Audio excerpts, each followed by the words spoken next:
Hello everyone, and welcome to Let's Play Vagrus, the Riven Realms. I'm your host, College Fade. It's episode 1. So the developer here at Lost Pilgrim Studios did a very cool thing. I was on Twitter mentioning how I thought this game might be good on my channel because there is a significant amount of reading to it. And they said, hey, we can make that happen. So they granted me a key, and it was very, very kind of them. So here we are. We're going to put this on the channel and give this a run through. I've been playing this a little bit, trying to get familiar with the game.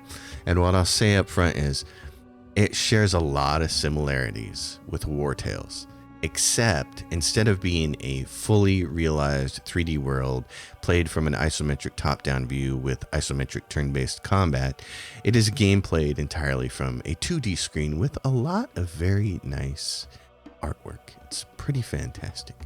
So we're going to get started.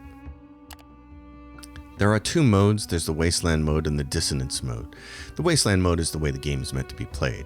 And as the developers even say in this mode, expect a steep difficulty curve and little to no hand-holding.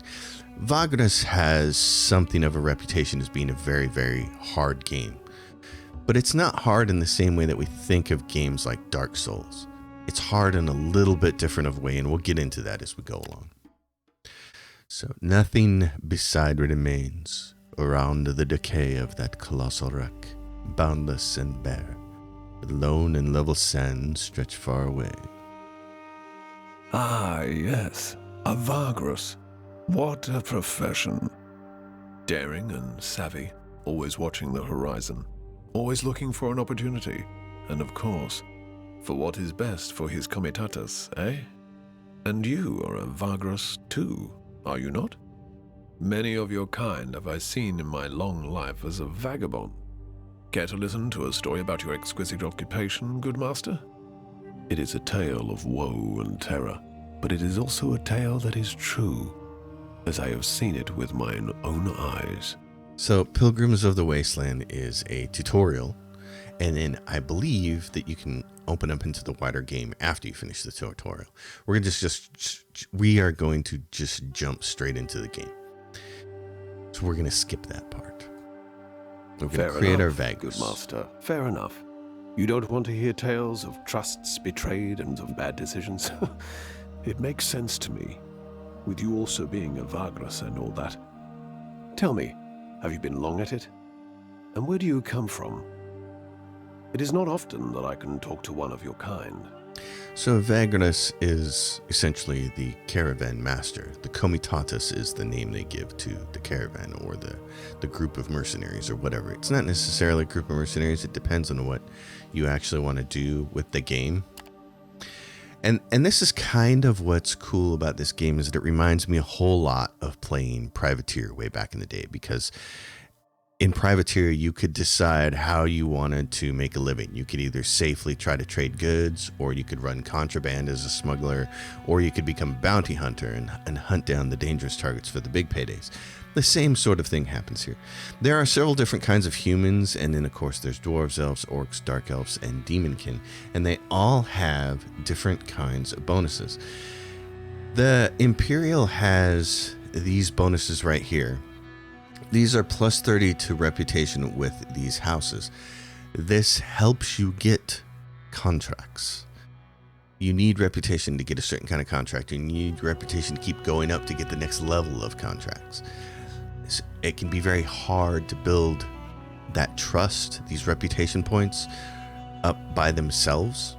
So this is, I think there's a reason they put this in the first slot, because this is a very good starting one to have. The other one that's nice to start with, I think, is this one, Human Tarkian. They have +1 for a persuasion perk, which gives you +2 to negotiate. +1 savvy perk, which also gives you more negotiation. And it gives this Tarkian awnings equipment, which makes your consumption a lot less. And a huge part of this game is about managing your resources as you're traveling across this wasteland. So this is really nice requirements. You must have at least 1 beast of burden. I have not played the Imperial yet, but I really want to, because I want to see how these bonuses affect the early contracts. There's also this one. It has a jade figurine item, which you can be sold. It has a +1 survival perk and +1 toughness perk. There's the Kalani. They have a arcane. They have different perks. crystal lamp item. So things that can be sold. There's dwarves, half elves. A lot of these, like this one right here, the half elf, it has minus 15 House Okwo reputation and minus 15 House Venari reputation, which is automatically going to make it harder for you to get contracts with those guys. So the difficulty of the game itself from the start can be pushed up or down a little bit based on what kind of Vagrus you want to start with. In much the same way that Elden Ring can be made a little bit easier or harder depending on which class you want to start with. Magic is pretty powerful in the early game, whereas if you just want to go into it with a big ass sword, you might struggle a little bit more unless you're really good at the game. We're going to play the Tarkian. I want the awning equipment. Actually, yeah, I do. I want that. So we're going to play with that. Now you're going to choose your background. There are a bunch of them. And there are a couple of choices that are a little bit superior to all the others. Ranger is really good because it gives you a beast lore perk, which gives you +1 hunting base chance, and a hunting perk, which gives you +2 hunting base chance, and a survival perk, which gives you a foraging base chance. All of those are good. You need to hunt and forage. It can really help offset the amount of supplies that you have to carry with you for your team. And in fact, early in the game when you don't have a lot of carrying capacity, it can be really hard to get from one place to another if you just have supplies, and you still need to be able to carry goods for trading to do missions. So that's a good choice. There's also the adventure. Gets a survival perk as well, and +1 to resourcefulness, which is this purple thing up here, which can be used for things. I like this because of the +1 resourcefulness, because adding one more pip to this resourcefulness can be really difficult. It costs a lot to raise it up. And then there's the veteran. That's a different one. Let's see what it was. I like ranger. I liked slaver. Not slaver. That's the wrong one. I liked adventurer. This is why I liked it, was strictly for the resourcefulness perk. We can get a bunch of extra points in the things that we need that ranger has automatically. This seems like I like this for this. You'll see what this turns into later. Then there's your calling, one of the 3 major things. This affects some of these bonuses earlier, like trader. You can see how there's a bunch of +15s, and you get the reputation bonus. So you can see how that would pair with that other starting Vagrus that had +30 to 3 of these houses. So you could get a lot more contract choices early, which makes it easier to make money early on. I didn't play with this one yet. I kind of really want to. So I started with the mercenary. Mercenary is actually a harder way to play the game. And really, if you're starting with mercenary, you're still going to be a trader early in the game because it's the best way to make money. You're going to have to build up your comitatus before you can start doing mercenary type missions anyway.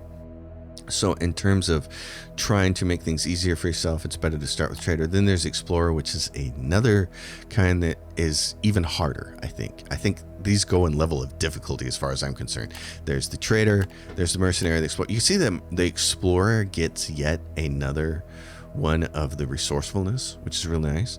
So someday I want to try to play the explorer as a start and end up with all this resourcefulness to start out. But we'll start with trader because I want all these bonuses right here. And you get +1 extra storage equipment as well. So I want these reputations though. And I haven't started with the trader yet. I actually played my first game with the mercenary. Select your ambition. This decides basically how the game ends, I think. You have around 10 in-game years to complete this goal. Choose this ambition if you want to focus on trading, resource management. You can focus on renown, which is choose this ambition if you want to focus more on completing difficult quests and working towards unlocking higher standing for a number of factions. Continuously securing funds to be able to do these is still required. You have around 10 in-game years. And then there's just free play where you don't have a victory condition. You can play for as long as you desire. I don't even know what this goal does, is like how much money you need to come up with, but we'll go with wealth and we'll see what happens. It's our ambition. Now here's where you get to choose some things. So again, you have 10 insight to start with here on this character. Each character is different, I think. And you can see that it takes increased maximum resourcefulness would cost you all 10. And you wouldn't be able to put any more points in these perks down here. And these perks are really kind of important. So Beast Lore. lets you have a hunting base chance. And so you can see the first one costs 1 point and the second one costs 2 points. So you can either spread them around and get a bunch of different things, or you can try to push some of these up. We're going to try to push some of them up for sure. Survival, we have a point in. We want hunting. Probably want that to be poked up too. And then there's a few other here, and I gotta take a second and look at some of these because I can't remember exactly all the ones I want to pick. All right, so right off the bat, one of the things is this exploit, which is really powerful. You can use resourcefulness to re-roll available contracts in settlements. This is important because sometimes you don't have enough contracts. You really want to have at least 2 contracts that you're working as you travel from one place to another. If you don't, you won't make enough money. You're just going to end up losing money over time. So exploit is really nice, but it costs 4 to do that. So that becomes one of those things. You can use resourcefulness to raise crew morale when camping or resting. That's nice. That's actually really nice, and I'll want to try and get that later. So beast lore, let's see, we have hunting, and then where's our survival one? Survival gives you foraging based chance. Okay, and beast lore gives you foraging based chance. There's also alchemy, which gives you +2 healing based chance. I'm going to want that because you're going to have to fight no matter what. And then healer will give you +5 healing based chance. So we want that. That's what we're going to start with. All right, enter our name. Well, that's us. All right. So these are all of our bonuses. These reputation bonuses will be nice. Let's get started. Curious. I am humbled to have made your acquaintance, good master. I am sure that many great adventures await you on your journeys. It was an honor talking to you, good master, but these old bones are aching, and I must rest now. Oh, yes. Perhaps we will talk in the morning. Perhaps we will. May the gods guard your sleep. This is some of the only voice acted stuff in the whole game here is at the front. The rest of it is going to be upon me. So we begin to sleep into hours late, the exhausting journey, or the mesmerizing voice of an old man. You faintly recall stumbling to your tent and crawling inside, and then it is only darkness. So the game will get us ready for that. There will be much reading in this one. And here we go. Morning creeps up quietly on the arid wasteland. You wake up and step out of your tent and into the crisp air, yawning, stretching, and blinking in the orange light of the rising sun. The fiery orb's warm rays are welcome in stark contrast to how you all will feel in a few hours. Your crew, groggy still after an early start, shambles around camp, busy with their chores. Some of them are still huddled around their dying fires. You look at the horizon to the north and find it empty against the morning haze. Yet you know that beyond that jagged line, the way station of Karnak awaits. A short stop on your way to a proper city. Less than a week of trudging through the plains, and you'll reach Torzag's shelter. You hope to rest there and find much-needed work. In fact, this was the reason you took the Comitatus north, to Terra Supra, the lands beyond. New opportunities. The previous Vagrus of this traveling company perished several weeks ago, and even though you worked for her only for a few months and are indeed quite new to this wandering business, the crew elected you to take her place because she trusted your abilities. Morning, Vagrus. One of your guards walks up to you and draws you out of your reverie. That old geezer you talked to last night is about to leave and wanted to say goodbye before he does. You nod and head to the campfires. You find the old storyteller in the process of packing his meager equipment while whistling a tune. You clear your throat discreetly. Thank you for coming, good master, the old man says, still fiddling with his sling bag. I will not go to Torzag's shelter with you. My path leads elsewhere. I am grateful to you for letting me travel with your comitatus. Ah, yes, and I hope I've earned my keep. Because he had no coin nor anything of value when you came across him in the middle of nowhere 3 days ago, you allowed the old man to travel with you and eat from your stores in exchange for entertaining your crew with stories along the way. And true enough, no hour has passed since without a tale being recited by the strange fellow. He even made an effort to entertain you while sitting at your campfire last night. Be that as it may, you allowed him to tag along as an act of kindness. The old man turns to you and smiles innocently. I may be able to repay you more properly by giving you some advice, eh? If you don't mind me saying, good master, you are only starting your venture as a Vagrus, and perhaps you could use such wisdom. Sure. All right. First off, there are a lot of rumors going around in a city as great as grim Torzag, but even in smaller settlements too. Listen to these. There's often truth to such talk, and gossips can guide you to business opportunities, valuables, or interesting places. Often fresh news is the most valuable commodity you can possess, especially until you have a sizable cargo hold to haul large amounts of goods across the wasteland. If I were you, I'd find some work as soon as possible, preferably something your crew can manage without much difficulty. Perhaps from one of them trading houses. You could also find some passengers who are willing to pay for the security your comitatus can provide, yes? Also, every Mansio has folk looking for traveling companions. The old man scratches his scraggly beard thoughtfully. Before setting out, it is best to decide what your destination will be and prepare accordingly. Wandering around aimlessly in the wasteland is a sure way to get killed or starve, good master. Yet one's chances are better when the burden can be shared with trusty companions. I'd start looking for such folk as soon as I'm in the big city. There's a man I know in Torzag, now that I think about it, who could help you with such matters and more. The chap is called Braxius. Strange fellow, really, not only because of his peculiar lineage. You see, he runs a shop. Ah, yes. He'll buy any trinket off of you that you do not need any longer. He may sell you something useful, too. Who knows? I'm just remembering now. He once sold a Gavranian wood talisman to an orc mercenary who... The old man stops abruptly when he notices the expression on your face. He smiles apologetically. Where was I, good master? Ask him where you can find this man called Braxius. Oh, Braxius' shop, just east of the Calorish market, in a small street that has a dark stone statue of Mercatus over the fountain. Best of luck.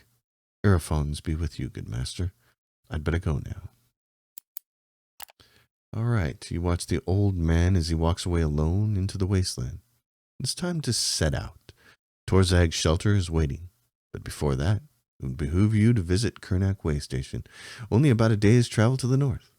You could obtain much-needed supplies and news there, maybe even find work, who knows. So now we are ready to set out across the wasteland, and the first thing to do always is save the game, so I'm going to do that. All right, I've made a save, and Karnak Way Station is right here. Now, we're going to get to one of the only things that I don't like about the game right off the bat, and that is the fact that if you move your mouse around to the edge of the screen, you cannot pan on this map. It is fixed right here in the center, and if you want to see the wider world, you have to use this map up here, which you can pull. There's Torzag's shelter way up there. I'm not sure why they made this decision. Right away, I'm trying to use the AWSD keys to pan around on this map, and you can't do it. So it's a little bit annoying because it doesn't affect movement, because clicking is what affects movement. So you can see how far you can travel. Here, like all good, strategy games, 4X games, all that stuff, all the important information is at the top of the screen. And these are the things you're going to want to watch very, very carefully. So you have 8 movement points. You can move a maximum of 8 movement points a day. Your march is 7. Your maximum march is 7. And your morale is 7. You want to keep morale and obedience high. You want to keep vigor as high as possible. And nutrition is high. You want to keep all these things as high as possible. So you have to pay attention to how you walk. Fortunately, it's only 6 movement points to get to Karnak Way Station. And these things will come up a little bit each day that you rest if you're doing the right things. And if not, they can go down very fast. And the number one is like morale. If morale drops down to 1, then the whole thing's going to go to pot and you're going to die. And then it's going to be game over. So that's you got to watch this. You got to keep an eye on it. All right. The Comitatus descends into the great basin that shelters Karnak Waste Station from the worst of the jagged waste, dust, and rock storms. Even at this distance from the walled compound, you can see that the outpost is vastly overcrowded. Dozens of Komitati and literally hundreds of travelers swarm the confines of Karnak Station, which is now surrounded by makeshift camps and improvised manzios. What is going on here? A pair of gruff-looking mercenaries will walk out to meet you and give you a half-hearted hail. The first one to speak is a tall, lean, tainted fellow armed with a barbed spear. Gotta say, you folk just keep popping up like wraiths around a rotten corpse. He sighs heavily. Alright, move your arse over there and try to settle in without a fuss. He points to a large area outside of the low stone walls, just northwest of the waste station itself. You nod to the mercenaries and lead the Comitatus to the designated spot. The crew strikes camp and everyone is settled in after a quarter of an hour. Time to explore. So here's the waste station. Sheltered in an arid basin, surrounded by stone walls and guarded by grim mercenaries, Karnak Station provides all the illusion of safety most travelers crave. Yet a quick glance at the many signs of past destruction tells a tale of raiders, rock storms, and worse. Despite rebuilding time and again, it is not long before the jagged waste claims this place for good. Travelers gather here to enjoy a little rest before leaving at the guarded compound. There's also the rest of this. This is the Manzio Karnak Way Station, where you can buy beasts, slaves, workers, scouts, fighters. You know me, I'm not real big on slaving, so we're going to have to fix that. Receive local news. What's the local news? Refresh the news from the location and share your news for coin. So it says, news refreshed. Okay, I still don't have a grasp on everything in this game, but if you go to here, your journal, it should tell you about things. So there's the pawnbroker. An old wanderer, Ago, suggested that you visit acquaintance. Praxis, we know about that. So rumors, there's none. News. Karnak Way Station, fresh local news. Yet there's nothing else going on there. Okay. All right. News. Trade routes blocked. This might be an opportunity in disguise. So you can spend a little bit of your coin. The coin here is in 3 denominations. There's Bros, and then there's Lurg and Changers. I love the name Changers for the smallest denomination. That is fantastic. All right, so you can spend 3 Changers to get this. Trade routes blocked. So you buy that. Rumor added. The rumor has it. So trade routes blocked. What's it say? Karnak Way Station is above those traders who now have a lot of unsold merchandise on their hands due to the blockade down south. They say that wine might fetch an especially good price up north. So there's your first rumor. And what that's going to tell you is very simply take wine up north when you go to Torzag shelter. Take as much of it as you can possibly carry. So we have the beasts of burden, quite expensive. So we only have the one beast. We can't get another one because we don't have enough money to buy one. And then there's the balance of your fighters, scouts, and workers. Now, there's 2 types of turn-based combat in the game when you get into trouble and have to fight something.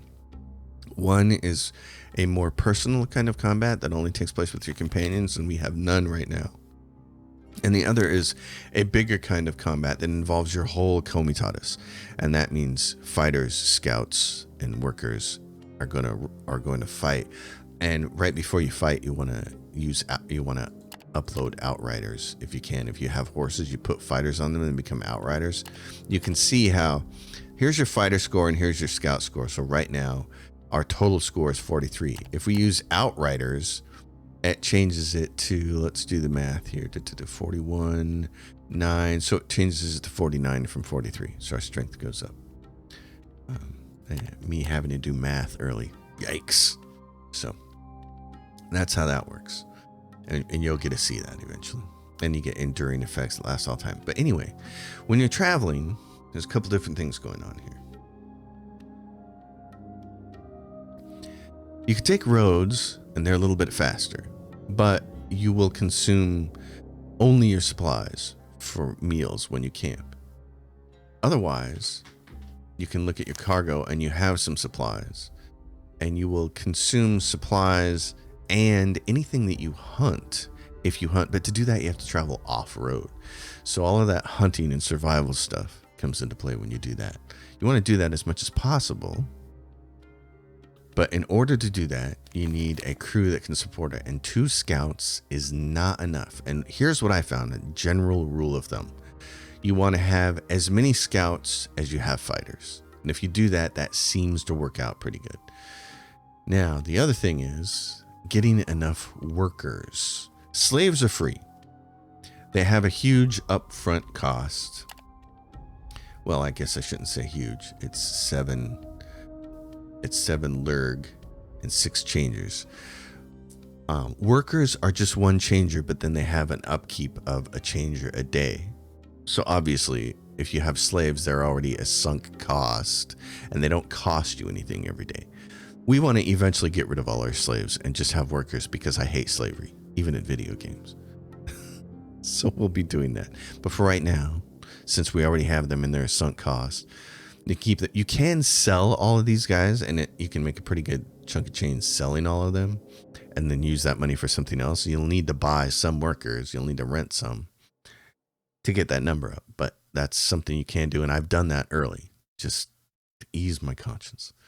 But for right now, we're going to run with this. So what this means is I want more scouts. It costs 5 changers to hire some of them. So, and there was only 1 here at the whole site. Now, what this tells you, this icon came up and says, guarding your camp effectively puts a strain on your guards. When you go to camp to rest for the day, you want to be able to do a certain kind of guarding that will make your bonuses go recharge during the day. If you don't, you'll lose morale, and you'll lose vigor, and you'll lose all this stuff. So you got to make sure that you have enough fighters to guard your camp. So we purchased 2 people here. There was only 1 scout to hire. That's all. We're out the door with that. This is can be what we're stuck with early. It's no big deal. Now, let's go to... Oh, and there's no factions here. So there's no factions for us to select missions with. We got to go all the way up to Torzag Shelter for that. But what we can do is we can look at passages and see. Travelers turning back from the south for Torzag Shelters. So we can take them with us. They provide a little bit of combat if you end up getting a fight, which we hope won't happen. But we'll take them, and we'll earn a tiny little bit of coin for taking them with us. Now, we're short, again, another fighter, and there's only 1 left to hire. So we're going to hire him. So now we're up to that many fighters. This is the start of the game. This is what we got to do. And it'll show you down here. You got some passengers, and you got some crew. So there we go. Now, the other thing you want to look down here is your workforce. Workers versus your workforce. This is the amount of work it takes to run the camp is 6.85. That's tending to your fighters and your mounts and your beast of burden and everything else. And you have to have enough workers to do that. Our workforce is 14.7, which is overkill for what we have. If we wanted to, we could sell a few slaves and try to buy some more goods. But I'm not sure I want to do that to start out with, because we are going to get more scouts at Torzag Shelter, and that's going to make this number go way up. So I think I'm just going to hang on to these guys for right now. Deputies are something that you turn your companions into. They have special bonuses and stuff. We're not there yet because we don't have a companion. So then the only other thing to do is we're going to want to grab enough supplies to make it. If you go up here to Torzag Shelter and you click on this, it'll tell you it's 4 to 5 days of travel. You really want to pay attention to this. It says we have enough food for 9 days, so we could just take the road and go straight through. We don't have to hunt at all if we don't want to. We got enough supplies, we can do that. Because if you look, well, you can't see it on this map, but we'll see it when we get out there. The road is the way to go. So we're going to want to take as much wine as possible on the way. We also want to go back out here to the guard compound. The whole compound is crowded with people, travelers, comitatus crews, vagrants, mercenary warbands, trading house agents, smugglers, prostitutes, thieves, and of course beggars. The largest stone building housing the tavern is filled to the brim with customers, so much so that you cannot get inside for a drink. Luckily, they had the sense to set up a bar outside too, and the kitchens tried to serve as many of the clientele as possible. Should you be into jakra meat steaks or fried hovlava, that is, the noise and the stench of sweat and booze make you feel like you are in a war camp. Asking around, you hear of several organizations looking for transportation of goods and personnel. Talk to the agents of the factions looking for someone to haul goods. A quick survey of the options reveals several factions that are willing to pay you for hauling their cargo and taking some people to Torzag's shelter to the north. There are the agents of the trading houses trying to cut losses, as well as a bunch of shady fellows, probably smugglers, who promise that you will not regret taking them and their stuff to the great city. Another group, some pilgrims who wanted to reach a shrine in the south, now wish to turn back toward the shelter. And last but not least, there's a company of foreign merchants from the Dragonlands looking for a new market. Whoever you choose, you will not be able to strike a deal with another group, and you will have to make sure that the goods and passengers arrive at their destination safe and sound. So we'll make a deal with the trading house. A deal is struck fairly quickly. 3 trade agents of House Darius want you to take them along with their bodyguards and a sizable cargo of raw obsidian to Torzag's shelter. As per the agreement, you have to travel to the city without unnecessary delay, and they will add their remaining supplies to your stores when you arrive. You will be handsomely compensated when you reach the shelter's gates. You have to have 2 empty cargo slots, so it's a good thing we didn't buy wine already. Alright, that's it. The whole compound is crowded with people we know, so is there anybody we can chat with? After ordering a mug of mushroom ale and some food, you sit down on a bench under dusty awnings and take a look around. There are all kinds of people here. Ferocious-looking orc mercenaries arm wrestling at a long table nearby, laughing out loud at bawdy jokes. A tainted woman juggling knives with 6 long, 3-jointed arms. Intimidating dragonkin wares in colorful steel armor. Tarkian traders lounging on large pillows around a small portable table with cups of coffee and a hookah. A dwarf selling scavenged junk from the back of a tumbled-down cart. Even weird insect people you have never seen before chittering away in their melodious language. There are some other Vagrus you can talk to and soon learn the reason for the state of this place. Apparently, the Imperial legions have closed off the only pass through the Cepus Mountains in the south not too long ago, turning back anyone and everyone on both sides. This plunged the travel plans and business enterprises of many others into utter chaos. People suspect that this is a reaction to the strange earthquake several weeks ago and the terrible windstorms that followed. The winds have been crazier than usual ever since, and many people engulfed by them complain about having nightmares and constant headaches. This is so amazing. It's such a huge coincidence that I happen to be reading the 5th season by N.K. Jemisin at the same time that I'm playing this game. Lots of similarities. Would be interesting to know from the developers, Lost Pilgrim Studios, if the 5th season had any influence on this game at all. All right. So, ask if there's available work. You learn that while most travelers are trying to figure out what to do now, the representatives of several organizations are looking for Vagrus to take their cargo off. We know about that. Ask about the legions. A tall, lean Shaduk woman with long, blonde, braided hair talks about being stopped by a legionnaire patrol and told to turn back during her ranging southwest. You are sure that she and her shady companions are either bandits or slavers. More of the fuckers seem to be moving south, I tell you, she spits. There's something going on. Folks speak of coming across crowds of the tin heads traveling down the Emperor's Road. She leans closer and whispers, her breath stinking of cheap booze. Some say that strange beasts roam the wasteland, that ever since the quake, something really bad is crawling all over the southern wastes. Whatever is going on seems to be connected to the phenomenon over at the Singing Winds that many people talk about. Mad windstorms, strange dreams, and the voice on the wind. Well, okay, ask about the winds and dreams. A young but uncharacteristically talkative Asculite novice has a sizable audience gathered around him as he relates what he has gathered on the topic of the winds that have gone mad. It all started weeks ago with that earthquake. People say that the epicenter was somewhere southwest of here. Since then, the wind is changed. Almost everyone here has had bad dreams or has heard strange voices in the wind. The further southwest one goes, the more intense it gets. Many of his audience complain about headaches they get ever since they have heard the voices. There is hushed talk of travelers going insane and their brains literally burning to a crisp, though such talk is difficult to believe. Okay, what about the blockade? A small, pot-bellied, swarthy Bandul man, reputedly a spice trader, tells you the tale of his encounter with the soldiers at the pass just several days ago. They told him that a new senatorial decree forbids anyone except military personnel passing through the mountains from either direction due to the concerns for their safety. No further explanation was given, and it looks like a small army has joined the garrison at the Twin Towers, the forts guarding the pass. The Legionnaires mean business too, pal. The Bandul trader waves his hand dismissively. I don't advise going down there and playing tough. It is clear that the Imperials truly and well shot themselves for some reason, and I doubt they will ever tell you the real reason why. The blockade has caused great uproar, and will surely continue to do so when more and more people realize that they are practically cut off from the lands and provinces south. Hardest hit are Vagrus such as yourself, who now have to rethink their destinations entirely. Alright, well, we're going to leave the compound and we're going to get going.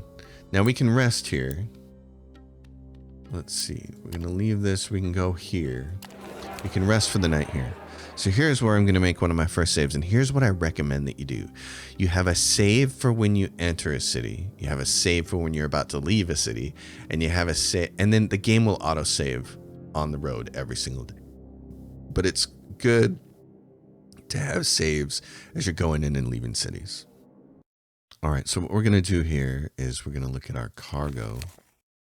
We have two, wait a minute, didn't we take... I thought we struck a deal and we had 2 free. Oh yeah, we have to have the free cargo slots when we get there because they're going to give us the obsidian when we arrive. Okay, so we can still take wine as we go north. All right. What we're going to do is rest for the day. So here is this, you're going to get this wherever you camp. Doesn't matter, you're going to get this.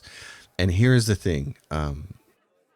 These are the options that you want to choose when you have enough guards and you're out in the wild. You can see that these provide morale and nutrition plus. This provides +1 vigor. So you want to be able to do that. Right now we can't. Doesn't matter. We're in the city. The other thing is when you're in a city, you can send out some of your workers to earn some coins working odd jobs. They might return with additional goods. Results depend on the odd jobs roll. So everything in the game is done with rolls, and they fall into one of 4 categories. A critical miss, a critical hit, a success, or a fail. So you can see we have a 43% chance at a regular success and a 4% chance at a critical one. We can send out, if we send out our slaves as well, then we lose 1 vigor, and we actually, our chances go down. So... at that. And this also uses movement points. You can see we've got 2 left, so we can actually do this. If we didn't have any movement points, I think we would be either using forced march movement points or not able to do it. But we're going to end the day and see what happens. You can also adjust your nutrition.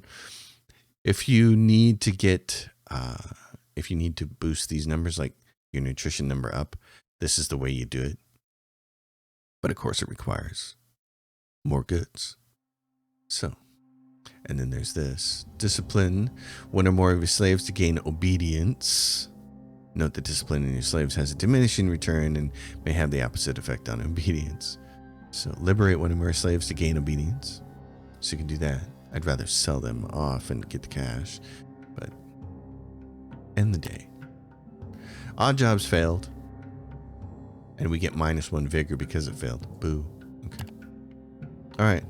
Vagrus is a difficult game in a variety of ways. One of the most common mistakes you can make is to expand too fast initially, since nothing warns you of the more hidden economical consequences.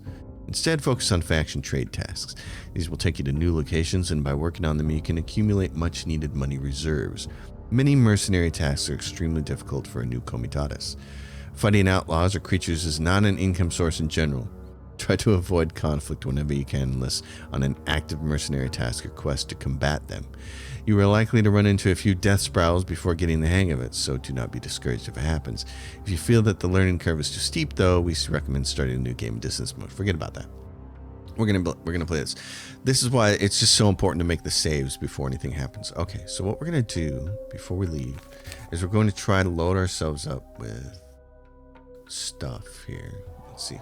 We need supplies, and what's really weird is, you can see, if you hold shift, it'll buy a whole stack of 250. But what I've not found is a way to just is to way to fill these up by clicking something else. So you have to just do it individually. It's kind of a shame. All right, now we're going to go down and we're going to look at wine. We know that wine is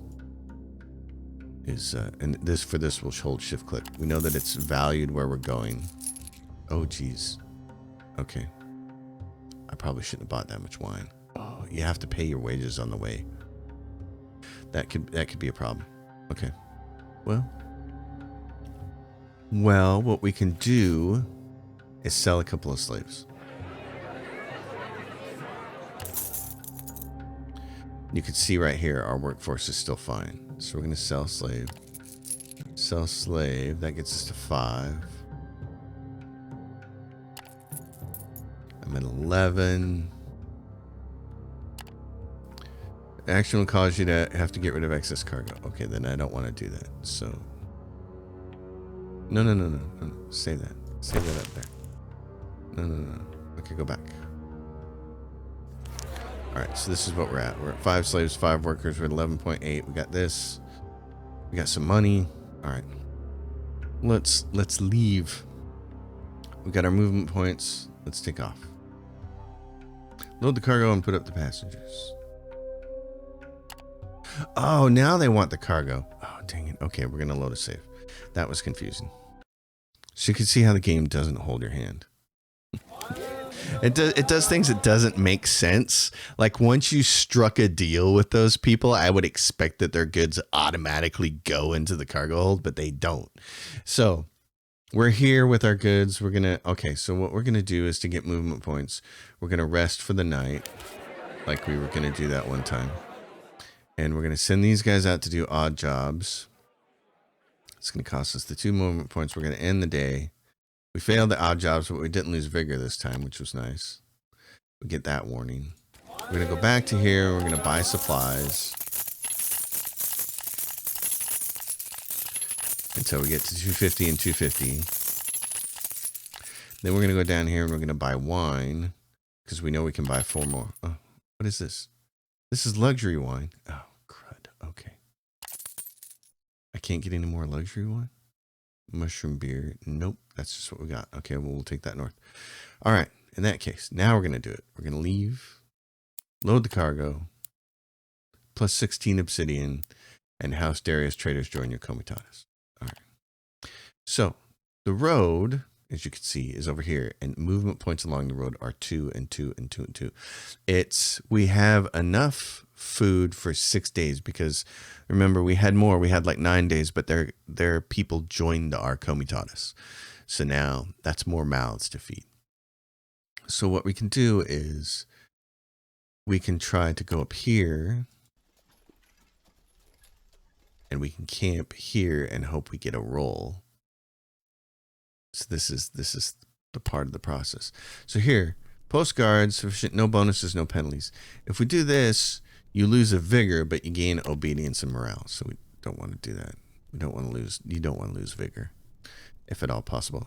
So now we have a chance to send guys out. This costs us 2 movement points, so we had 2 left over. We've got a 20% chance of foraging. We've got a 23% chance of foraging if we send out the slaves too. So it ups a little bit. And we've got a 13% chance of hunting. It's really 17, but so we don't have a lot of good chances there. We failed and we only foraged 4 items. So what we can do is travel up here. And so you can see our food. You know, you want to keep an eye on this. So we're going to camp on the road this day. And if you try to send out hunters, it's 100% fail. So we're not going to do it. We're just going to send the foragers. Yeah. So what is this number down here? Oh, that's your chances of getting up to 0 to 74 by foraging. Okay. Otherwise, if you don't send them, it's 0 to 29. Okay. And that, you noticed, it used a little bit of our vigor. It took vigor instead of 2 movement points to do. So we'll go over here and we'll be able to hunt because we're not on the road. So you can see, look, this is going to take a vigor to do this. So So this is the game right here, is watching this whole thing up here. 32 plus 4%, so you got a 36% chance to forage. We foraged 3 and we hunted it on a fail and we still got 27 items.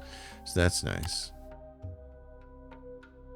Now, how do we want to roll up here?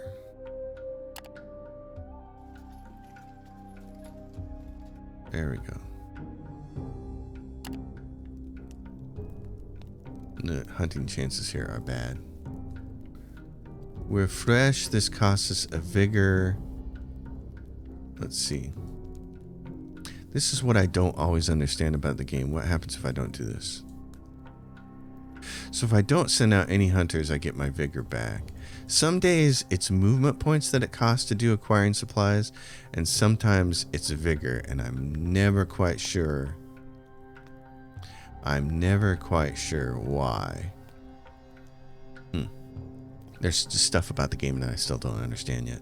I probably need to play through the tutorial. Maybe it'll explain it. So, foragers. Alright.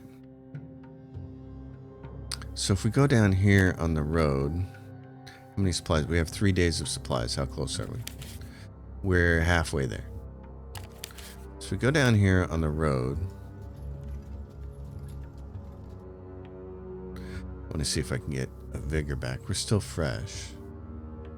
Oh yeah, and we're 2 more days away from Torzag shelter, so we'll make it. We can send these guys out for a 32% chance to get 0 to 81 on that. We got 31. We got a success. So now, if we roll up on in here,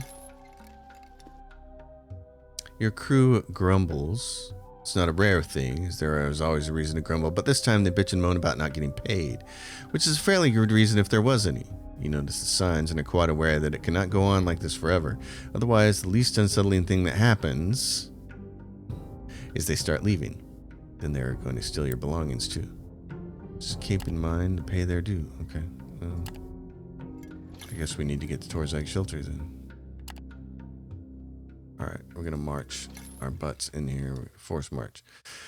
The Comitatus is in sight of the nearby settlement, eager to get some well-deserved rest. But what do the people who took on Karnak have to say all about this? They seem happy to have reached their destination. So, the great Black Blood Mountain towers ahead, crowned with black fortresses and jagged battlements. The single immense wall that blocks entry into the bowels of the mountain looms ahead. Your passengers are making ready to depart, but first, they check their cargo. Everything is intact. The cargo is in order, and your passengers quickly unload it. After giving you their remaining supplies, the one in charge hands you the agreed-upon fee for your services and returns before leaving. House Darius will remember this, Vagrus. Good. So, minus the 16 obsidian we were hauling, plus 150 supplies they give us. They give us plus 50 for House Darius, which is nice. They leave our Comitatus, and they give us 26 lyric. The passengers are gone, as is their cargo. They were surely entered Torzag shelter. So, we're there. We're there with, let's see what we have. We have to approach the guards. You reach the fortified gates of the great city. After waiting your turn in the line of chatting travelers, bleeding beasts of burden, swearing loaders, exhausted slaves, decrepit pilgrims, and fellow Vagrus, you are greeted gruffly by guards under the shadow of the gatehouse. You have nothing to hide, or at least there's no way to find it. See, if you would have taken the smuggler mission at the beginning, you would have to do that. There's a gate tax. Okay. After getting through the inspection, you're told that you now have to pay a gate tax. Well, 3 changers later, you can see we're 17, 6, and 3. Some passengers part ways thanking your service. They give you a tip. And now we're here in Torzag shelter. Though the vast caverns and tunnels inside Black Blood Mountain merely gave refuge to war leader Torzag many centuries past, the imperial city of okay. The imperial city of Tene. We're going to call it Tene, because I don't do tongue twisters.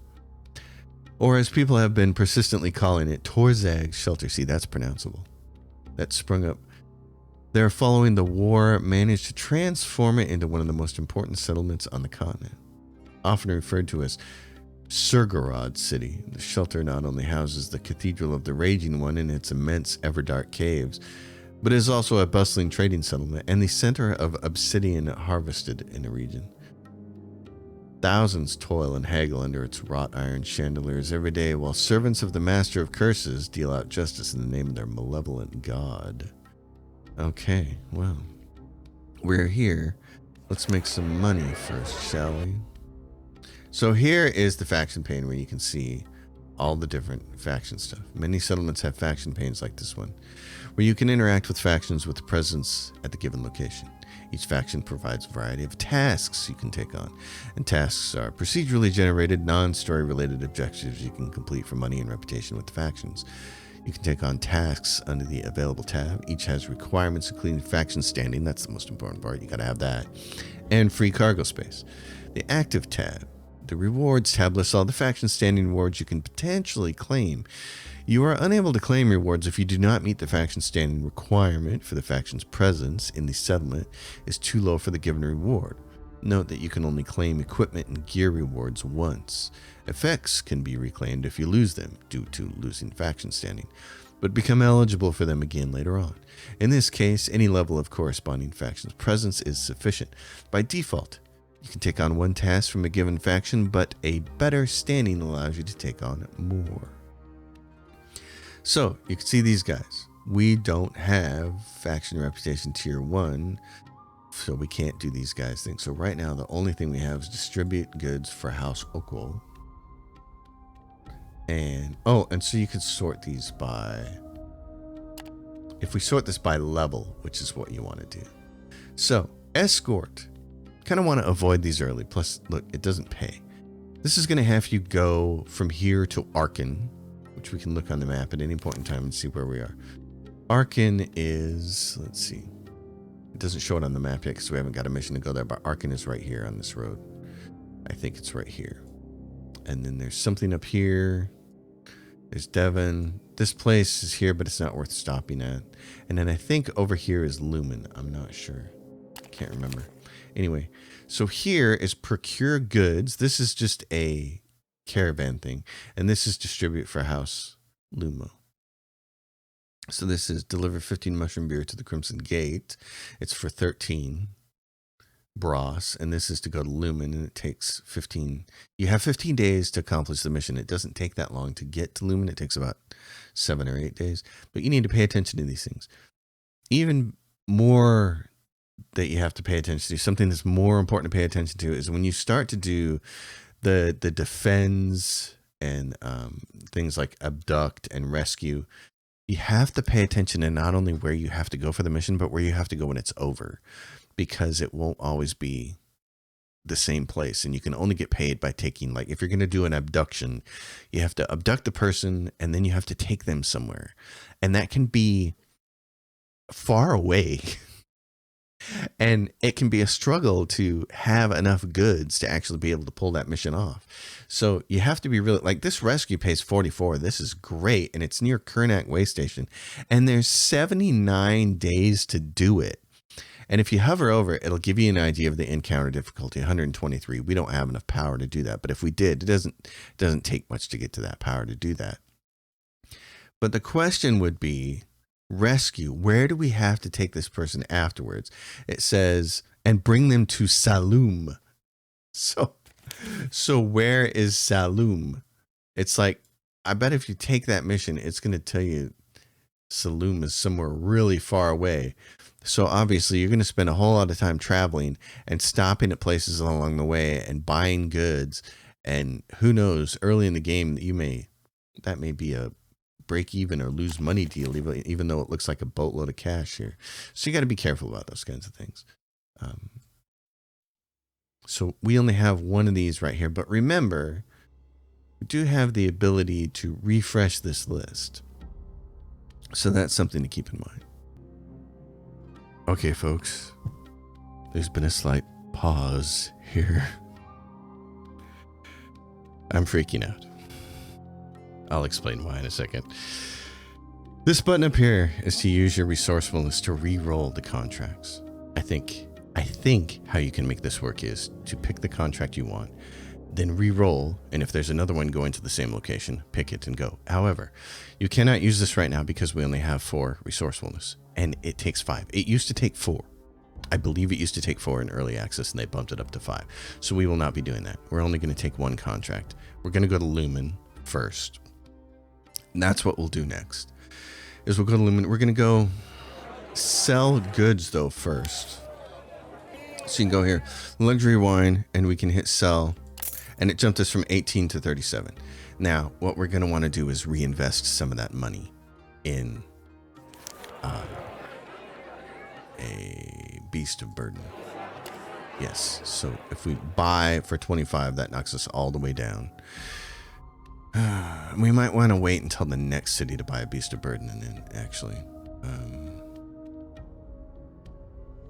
because we're going to need money to pay our crew. So we may not have enough yet. I'm a little curious because it wouldn't make a lot of sense to buy a beast of burden and then have all this. It's gonna get us 2 more cargo spaces. We're gonna get a bunch more cargo space, and we're not gonna be able to buy any goods. Because right now, what we'd like to do is, okay. Oh my God, I'm freaking out, and I'll explain why. This is okay. We're gonna exchange our trade news. So refresh the news from this location and share your news for coin. Nothing else that I can tell happens with this other than it's just a little bit of tiny coin for exchanging the news. So right there, this is local Torzag shelters, fresh news.